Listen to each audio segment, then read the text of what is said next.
یہ کہانی ہے ایک چکور کی کہ جسے ایک شخص سلطان محمود غزنوی کے پاس لے کے آیا۔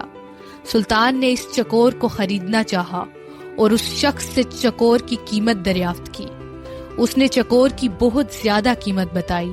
سلطان نے پوچھا کہ اس چکور کے پاس تو ایک پاؤں بھی نہیں ہے، تو پھر اس کی اتنی زیادہ قیمت کیوں ہے؟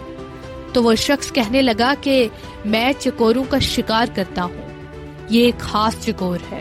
جب میں اسے جال کے پاس باندھ دیتا ہوں تو یہ عجیب عجیب سی آوازیں نکالتا ہے، جس سے سن کر اور چکور بھی وہاں جمع ہو جاتے ہیں اور میں بآسانی ان کا شکار کر لیتا ہوں۔ سلطان نے اس شخص کو چکور کی پوری قیمت ادا کی اور فوراً اس چکور کو ذبح کر دیا۔ وہ شخص بہت حیران ہوا اور پوچھا کہ اتنی زیادہ قیمت ادا کر کے آپ نے اسے ذبح کر دیا؟